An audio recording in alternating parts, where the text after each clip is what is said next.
de plus en plus aux mines d'Areva, aux mines d'uranium. 3 fois le président iranien a été au Niger pour des comptes. Ils veulent des exploitations d'uranium. Donc la France, elle est inquiète parce que cet espace-là de tout temps, était contrôlé par la France. Eux, et surtout, les richesses qui sont dans ces sous-sols exploitées par la France. Même pas exploitées, M. Niang, mais gardées en réserve. C'est gardé en réserve. S'ils veulent, ils disent que non, il n'y a pas de financement d'exploitation. Non, c'est pas exploité. Mais seulement, ils disent qu'on ne veut pas les exploiter. Mais on veut vous empêcher, vous aussi, Africains, de les exploiter. Parce que, sinon, si on vous laisse, les Russes vont venir vous proposer quelque chose, vous allez dire oui. Les Turcs vont vous proposer, les Chinois. Mais si vous sortez tout, nous, on a quoi? Donc, personne ne touche à cette zone. C'est une zone qu'on garde en réserve. Pour pouvoir justifier nos déplacements, il faut bien justifier que le Mali accepte une base militaire chez lui. Il n'en avait pas. Mais donc, il faut augmenter, articuler et présenter de manière dangereuse cette affaire. Idriss Déby. Quand la France lance son opération Sauver Bamako, d'accord? Ils arrivent, ils occupent un espace, le nord du Mali. Mais cet espace est immense, il est grand. Et il a besoin d'hommes qui connaissent un peu ces zones désertiques, qui se meuvent. Ils ont fait des deals avec les Touaregs. Leur cible, ce sont les djihadistes Ansar ad-Din, qui ont une autre vision du monde que la leur.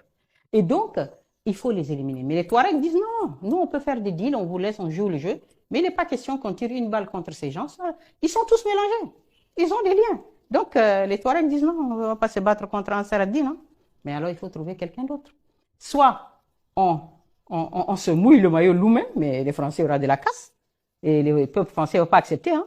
Et donc, la cote de popularité va chuter de nos hommes politiques français. Donc, qu'est-ce qu'on fait? On a besoin d'aide. On a besoin des gens qui connaissent les dégers, des gens qui... Donc, on fait appel à Idriss Déby. Ce n'est pas le Mali qui appelle Idriss Déby, c'est la France. C'est très important. C'est peut-être qu'il a l'expérience. Oui, non, mais d'accord. Je suis d'accord. Il n'y a pas de problème. Donc, Idriss Déby arrive. Il quitte le Tchad, l'armée tchadienne quitte le Tchad. Par le désert, elle arrive. Elle arrive dans la zone de Kidal.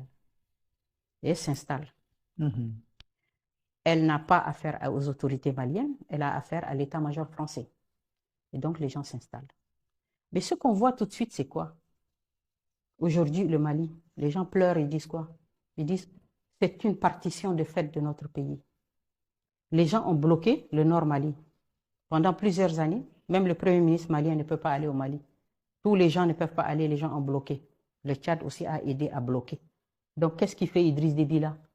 Idriss Déby aide dans la mise en place d'une politique de partition du Mali. C'est regrettable, mais c'est ça. C'est ça qu'il fait, Idriss Déby. Il vient en appoint d'une politique qui vise à organiser une partition du Mali. C'est du panafricanisme, ça? Non, c'est trahir les Maliens. Et vous savez que les Maliens l'ont tellement bien compris au départ.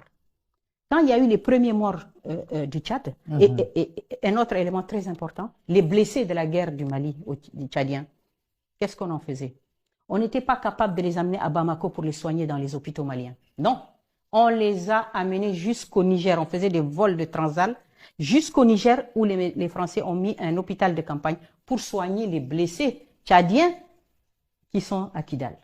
Parce que les Maliens étaient tellement fâchés de cette collaboration d'un pays africain pour organiser la partition de leur pays.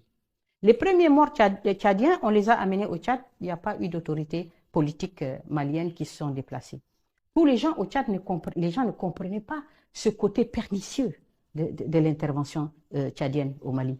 Les gens ne le comprenaient pas, donc ils ont commencé à respecter et dire, mais dis donc, nos enfants vont mourir au Mali et les Maliens ne peuvent même pas dire condoléances au peuple tchadien. C'est quoi ça?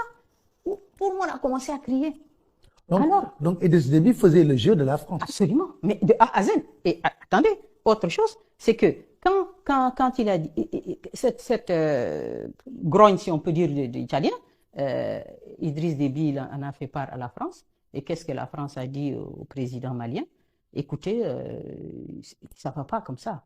Idriss Déby est là avec nous et tout. Et puis maintenant, il faut absolument lui affirmer votre reconnaissance. Il faut le soutenir.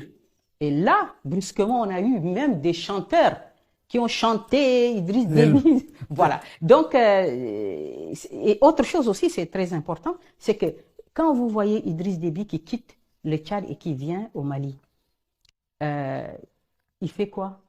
Il sort, officiellement le Premier ministre annonce un retrait, un financement à hauteur de 90 milliards de francs CFA pour financer son opération au Mali. Donc voilà un pays qui n'est pas menacé directement par le terrorisme et qui sort 90 milliards de son trésor pour aller financer un programme, une politique de partition de notre pays africain. Mais ça là, les Tchadiens, ils manquent de tout. Il n'y a pas d'eau, il n'y a pas d'électricité. Hein? Il manque de soins. Les gens courent au Cameroun se soignent, partent au Soudan, partent au Tunisie, il n'y a pas de soins au Tchad. Des régions entières sont appauvries.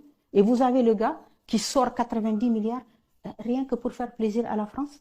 Vous voyez comment cette machine France-africaine, elle est capable, hein, de faire des choses absolument incroyables et comment un leadership